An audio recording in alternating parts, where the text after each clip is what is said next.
Here's Mark Normand. He is a comedian. He's headed to Wichita. He'll be performing Saturday evening at the Orpheum Theater right here in downtown Wichita. Mark, we appreciate you coming on the show. How are you? Hey, good to be here. Doing all right. A little hungover, a little gay. Well, you're hungover a lot. What in the middle of the afternoon? What does that mean? I think it's a little thing called alcoholism. I'm trying to kick it. You know, when I was a kid, I used to have an even worse problem. When I was in my 20s, we used to get drunk and play these crazy games. You guys ever play driving? And knocking over mailboxes? No, knocking over car mirrors. My bad. Oh, you know me better than my father. So comedy has been in the news here recently. Maybe not for the reasons that you would want comedy to be in the news, but I'm curious, in this day and age of political division and everything that goes with that, how does comedy play into that? Is that a release for people still, or do you have to be careful, or has it changed the way you approach trying to be funny? Well, I wrote for Tony Hinchcliffe's rally. No, I think if you could say pretty much anything as long as it's funny. So I think if it gets a laugh, you're good. Go abortion, AIDS, race, gay, whatever. As long as it gets a laugh, I think you're good, because the laugh proves that it's funny and it's clearly a joke. The problem is people work on their dark jokes with the race or the gay, and they're not there yet. They're not finished. So people go, "What are you, homophobic?" And you go, "No, it's just the joke's not working yet." The joke about toothbrushes didn't work either. It doesn't mean I hate toothbrushes. That makes sense? So I'm Mark. I'm thankful for my short attention span, because scrolling on Reels got me introduced to you, and I've watched a lot of your comedy, and I'm happy that you're on our show. What have you felt? You're kind of my age, so relatively young, but you've been doing it for a while. So how have you kind of adapted to everything a comedian needs to do now to keep their name out there? Oh, it's a nightmare. We had it made in the 90s. You could get high all day and do a show at night. Now we got podcasts. We got to edit. We got to caption videos. We got to do crowd work clips. Hire a video guy to come to every show, and it's a full-time job. But now we don't have to wait for Comedy Central to come calling. You can just put it out yourself. So there's pros and cons.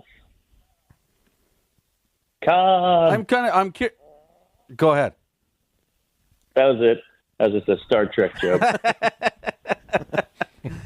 Was this something growing up? Were you like the funny kid? Was this something you always wanted to chase? Did you find out in high school or after high school or during an afternoon binge that, you know what, I'm going to try this comedy stuff? How did this all get to where it's at now? Ooh, well, I see you're asking from What to Ask Comedians 101. But, it's just bedwetter, grew up in a black neighborhood as a chubby white kid with curly hair and braces. I mean, I had to be funny, or I had to get good at sports or something. And I wasn't good at sports, so you get funny. And I always just loved comedy. You know, growing up, it was fun to see adults be silly. So, yeah, I wasn't good at anything else. Talking with Mark Normand. He will be at the Orpheum Theater this Saturday evening. So you grew up in New Orleans, to just kind of follow along on Jason's question. How did that environment help you? Because that's such a culturally diverse community. Just talk about that experience, being in New Orleans as a young person, and just being immersed in that.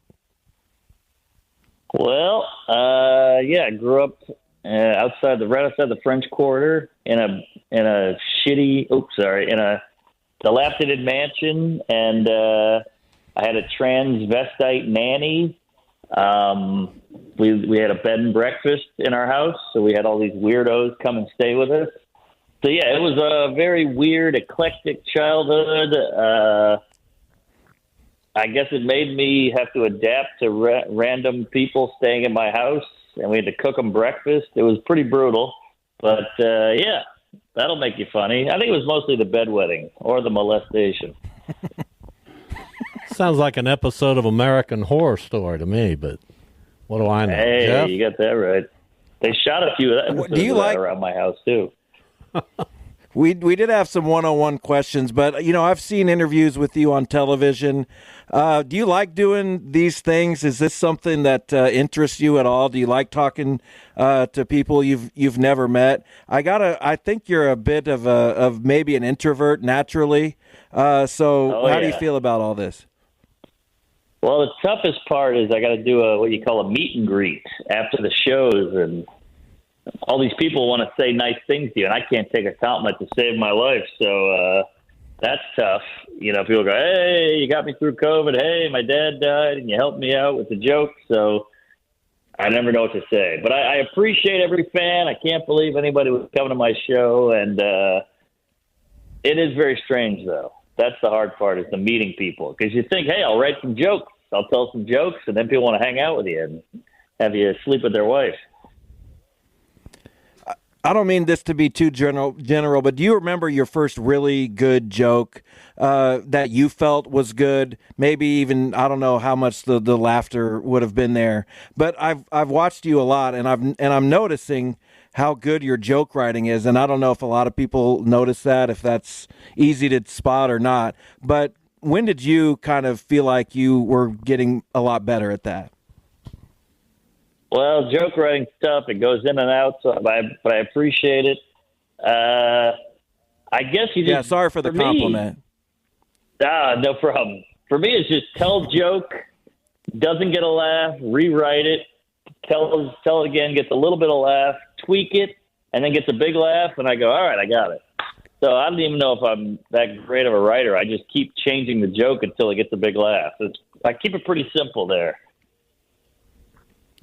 We're talking with Mark Norman again. He'll be at the Orpheum. I'm sorry, Mark. He's doing that on purpose.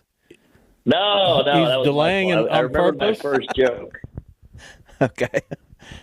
Sorry, keep going. I'm sorry. With the plug there. Listen, I'm the older gentleman on the show, so I may be a little out of touch. My timing may be bad. I apologize. I'm doing the best I can. You're doing great. You're doing great. You're the older statesman, and just a heads up, you can't say the N-word anymore. Those days are over. I'll file that away. Thank you for that information. I'm going to help you out. So, all right, now you've thrown me off. So, have you ever been to Wichita before? When you think about doing a show at the Orpheum, I'm sure it's like all your other shows, but is there anything special? Do you try to regionalize your material at all depending on where you're going to be? I actually went to Wichita for my honeymoon. No, I'm joking. But I've never been. I'm excited to go. And I don't change my act, but what I do is I Wikipedia the hell out of the town, and I write jokes. I do like a couple 5 minutes up top of local humor just to get the crowd all wet, and then I slip in the old material. Can you give us one example of maybe a joke you're going to do that is the product of your Wikipedia research? Well, I got to be honest. I haven't done it. I usually do it on the toilet an hour before the show, so I haven't even looked. Could you guys give me some? Can you give me some fun facts about the town, and I'll start noodling? I think if you drive in from the airport, you'll have plenty to go with. Come on, don't tease me. Give me something. Jeff, what do you have? I was just gonna. Oh, what do you got? I'm sorry. I was just going to ask you about crowd work, and is that also do you enjoy that? It's like you mentioned a necessity. What are you studying comedy? It's a necessity of the job. Obviously, you mentioned with the reels, but how do you feel about that, and how do comedians overall feel about that? I know it can kind of go either way. It's a good question. I think crowd work is all about the scenario you're in. If you're getting heckled and you want to do some crowd work and shut the guy down, I say go for it. If you're doing crowd work and putting it on the internet because you don't want to burn material, I say go for it. But if your whole act is just crowd work and you have no bits and no jokes and no point of view, I think you're wasting your time, and I think you're wasting everybody else's time. Don Rickles would like to have a word with you, but yeah, I get it. Well, he had jokes, and he was an insult comic, so that was his thing. Who are your favorite comedians? Who did you grow up listening to? Who did you like to hear? Well, Norm Macdonald's probably my hero, and then I love Chris Rock. I love old Jerry Seinfeld. I love George Carlin. I like the list goes on. Dave Attell is great. I like a Richard Pryor. I like Brian Regan. I like Gaffigan. I'm all over the road. I like Cosby's I thought later you were work. Chris Rock. Similar voice and penis size. Well, Mark, I got a feeling the shelf life is about over here. So we appreciate it. We've loved talking with you. We wish you the best as your career blossoms, and your career is taking you to Wichita. So it obviously is blossoming. Thank you for being with us. Thank you for having me, boys. I can't wait to Wikipedia.